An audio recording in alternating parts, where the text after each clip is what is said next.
Pretty good. There we go. All right, good to meet you, man. Nice to meet you as well. Where are you located? I am in Los Angeles in Culver City. Okay, cool. Very cool. I'm in Kansas City, Missouri. Okay, nice. Yeah. It's great to meet you, and I want to begin our conversation with what we've lived through for the last 3.5 years. Probably something that David Lynch could have narrated, which was the pandemic. And I'm wondering how you got through it and how it changed you. Good question. Yeah, I definitely minimized my consumption of news and other media.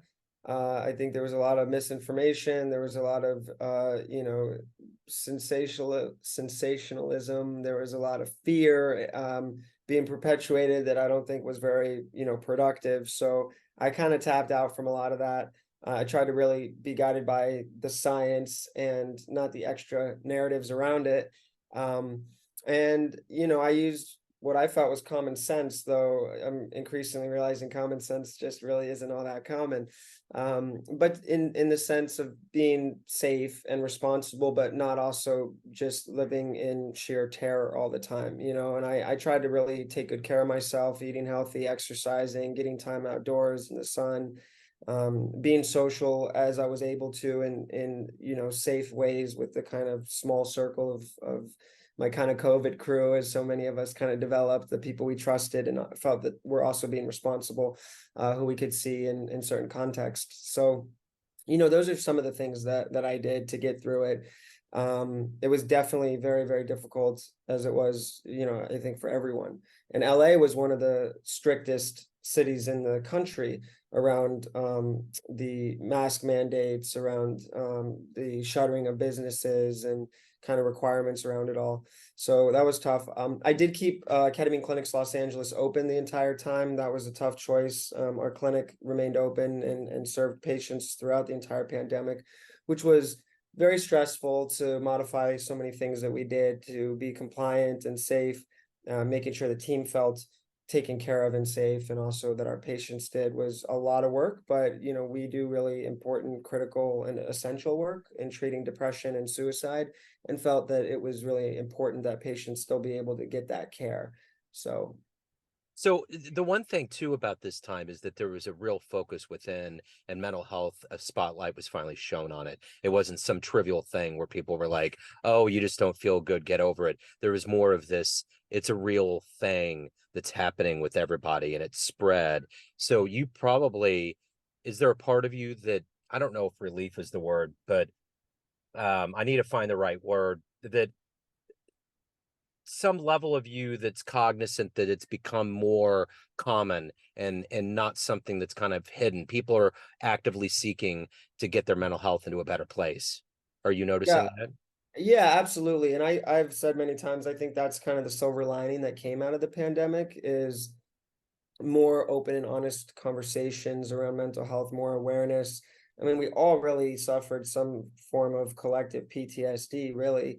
Anxiety levels were super high. People's entire lives were upended, losing their jobs, relationships falling apart, divorce, and then a lot of people had new things that started in living with partners, having children, and a lot of change and transition for a lot of people. But there's no question it was really hard on most, if not all of us, in one way or another, and to varying degrees. So I think with that, it has destigmatized mental health, because there's a firsthand understanding and ability to relate to that for a lot of people who maybe never really did deal with severe anxiety before, or didn't have various issues that came up during the pandemic, and they went, wow, now I know what it's like. Now I know how that feels. Yeah. And yeah, I think as people were kind of forced to slow down and the world slowed down, they had to come to terms with things, even that were not directly related to the pandemic, about themselves, their lives, what they really wanted, what was important to them. And so there was a lot of challenge, but also I think a lot of growth and change for a lot of people. So yeah, and I mean, depression, anxiety, substance abuse, spousal abuse, child abuse, all respectively, doubled and tripled at the start of the pandemic. And so all of these existing mental health issues that have already been a serious problem for a very long time increased exponentially. Yeah. In addition to the people who maybe had some new challenges with mental health that they hadn't experienced before. So there's no question that all of us talking about it more, being more open, being able to better relate has been, some progress.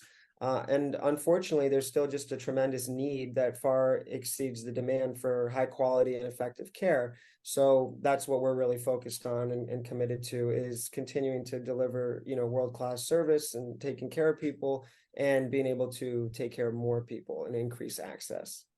So let's say you got in front of a bunch of third grade students, it's career day, and one of the kids looks up and says, "Hey, what do you do for a living?" How do you answer that child? I would say I help people to heal and transform their lives. So what did you want to be in the third grade? What was your dream to grow up and become? When I was in third grade, an actor. Okay. So let's go back to the beginnings of your life. Where were you born and raised? And how were these seeds that got into you to want to help people?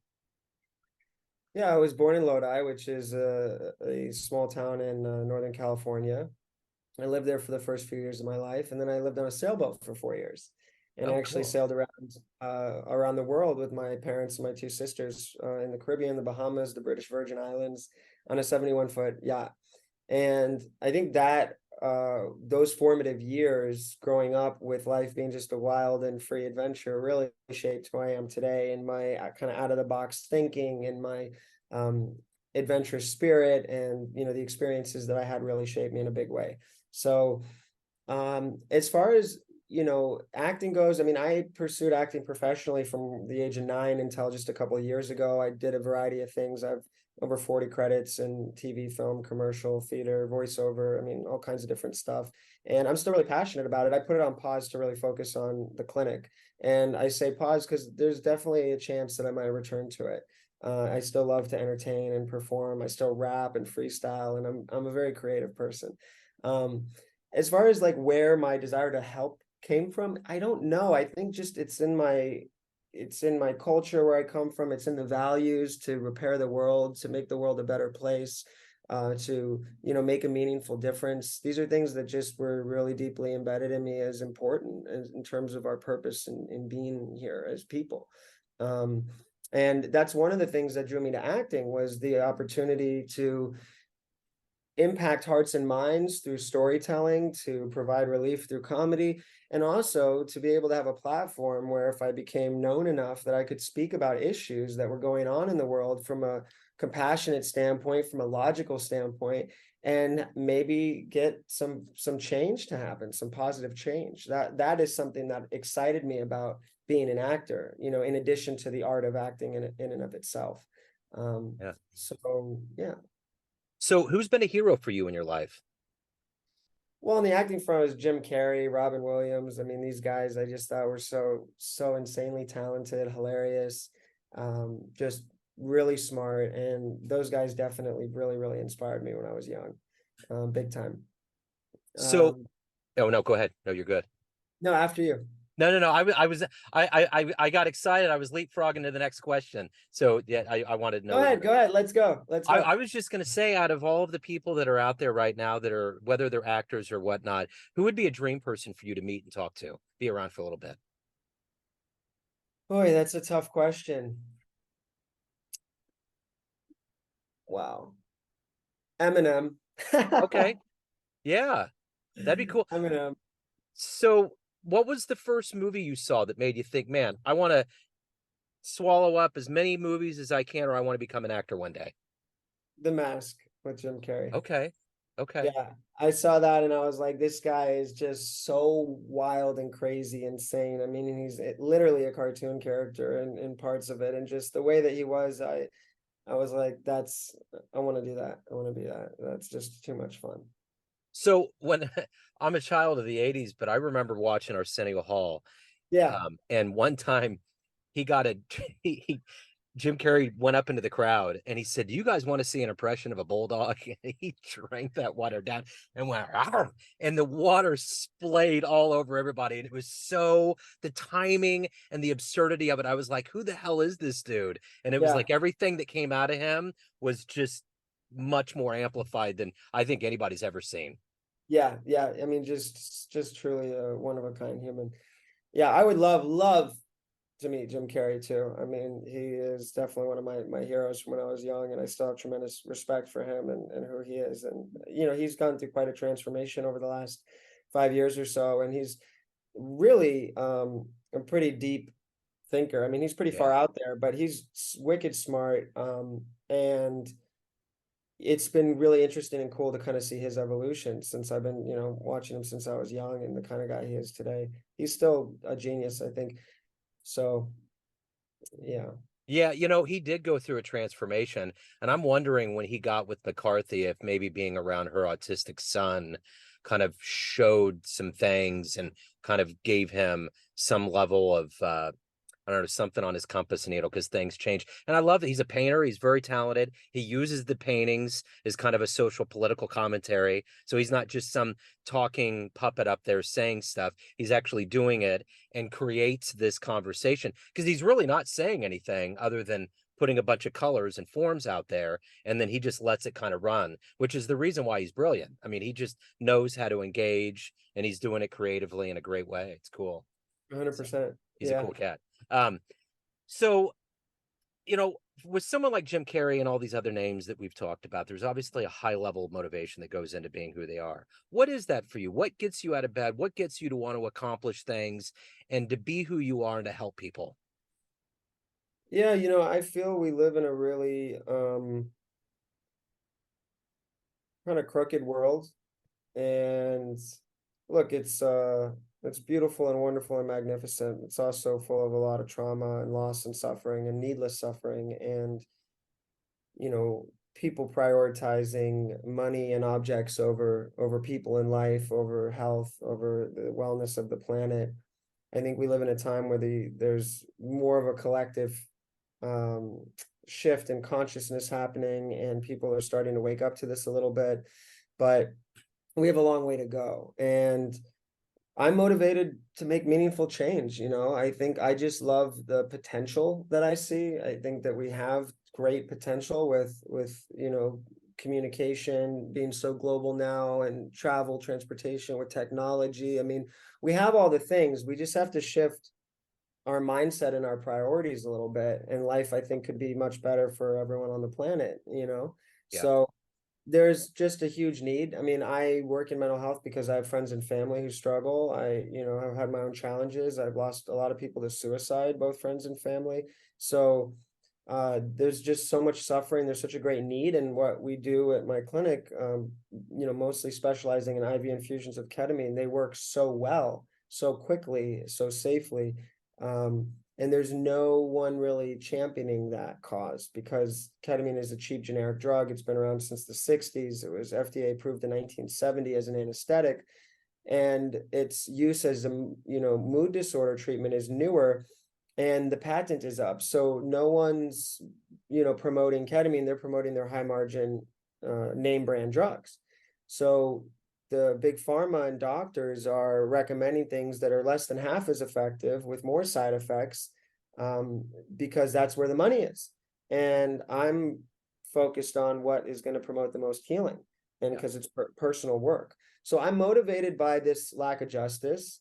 I'm motivated by the need, especially among even people who I love and care for, and everyone else who suffers, who's not getting the best guidance, and in making a meaningful change. I really believe in the work that we're doing, so that really motivates me. And then also my team, our patients are inspiring. It's really inspiring to see their transformations.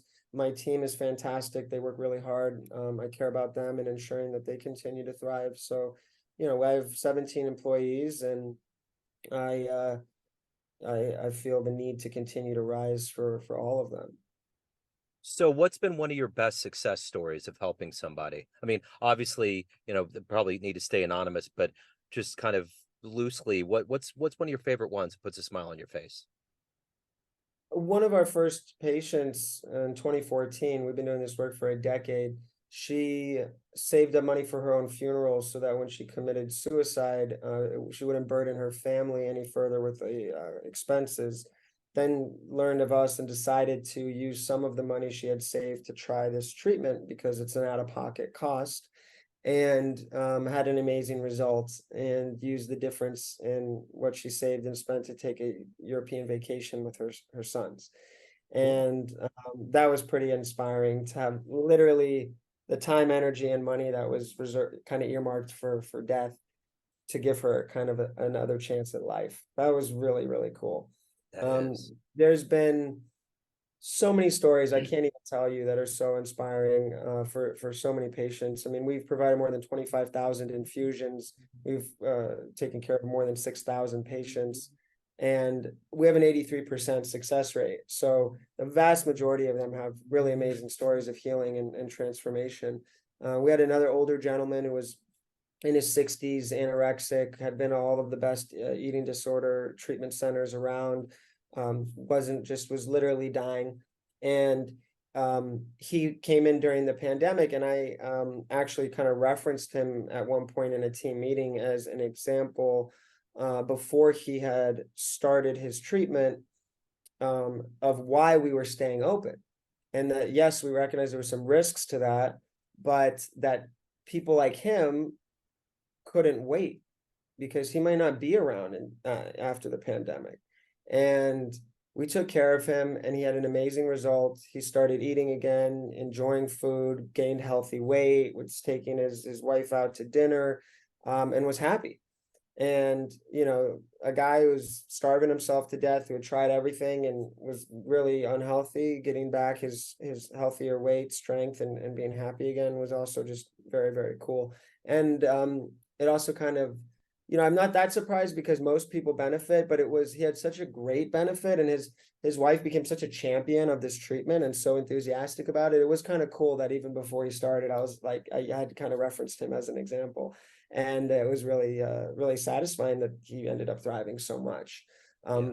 But I mean, everything from people going back to work who have been bedridden, people getting raises at work, going back to school, getting master's degrees, strengthening or rebuilding relationship with their spouse or their family, finding new love, and people who had felt kind of lonely or cast out, like connecting and having a beautiful new relationship come of it. Just so many different things, everything you can imagine, mothers returning to being engaged with their kids again, you name it. There's just like endless stories of healing, transformation, and really dramatic positive differences for people. So let me ask you this. If you had a dream tonight, you ran into a 20-year-old version of yourself, and you could give that young version of you a piece of advice based on the wisdom you've gained in your life up to this point, what advice would you give your younger self? I mean, there's a lot of things that I want to say.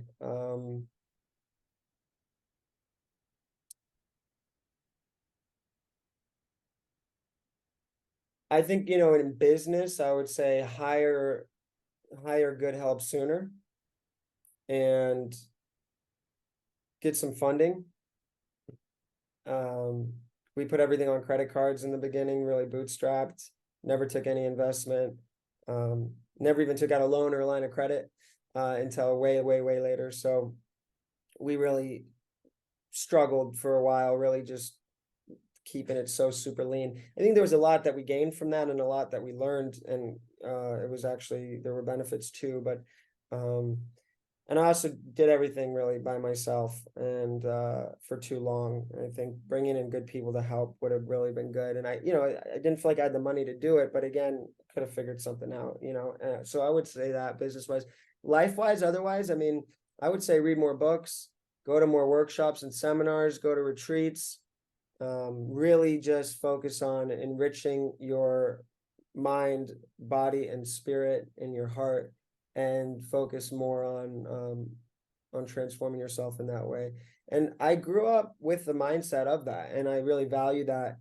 And I've done a lot of things over the years to enrich myself since I was young, though it's almost like you can never do enough. I think I would have told myself, really double down on this, Yeah. because that's the stuff that really is investing in our future in all aspects. Whatever is on your mind, whether it's career or family, or, being happy or successful in other ways, intimate relationship, um, whatever matters to you, whatever you want in this life, you are the magnet that draws towards you that which you desire. Yeah. The outer world is a reflection of your inner world. So I would have maybe told myself to squeeze a little bit less hard on the outside stuff and focus that energy on the inside stuff. So of all the things you've done so far in your life, what are you the proudest of? Bar none, creating my clinic.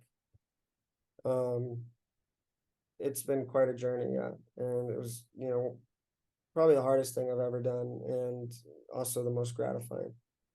So everyone has a perception of you, family, friends, clients, colleagues, but you run the show. What's your perception of you? Who do you think you are?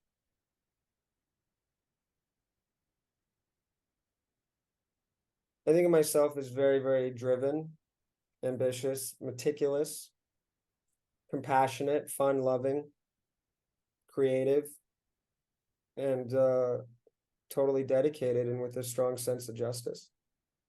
Right on. Sam, if anyone wants to reach out, hire you, learn more about you, anything about your world, where can they go? KetamineClinics.com. That's KETAMINECLINICS.com. Lots of good information on the treatment. There's a bio on me there. Also, social media is a cool place to connect. It's the Sam Mandel. That's just the word the, THE, Sam, SAM, Mandel, MANDEL. And that's across all socials. I'm mostly active on Instagram and TikTok, but you can find me anywhere with that. And yeah, if anyone wants to learn more about the treatment as well, they can call the clinic 310-270-0625. It's free. We have free consultations. It's confidential. So we're happy to answer any questions at all about ketamine for mental health or any general mental health questions as well. Excellent. Sam, thank you for your story. Thank you for your time. Best of luck with everything. Thank you so much for having me. It was a pleasure. Yes, sir. Take care.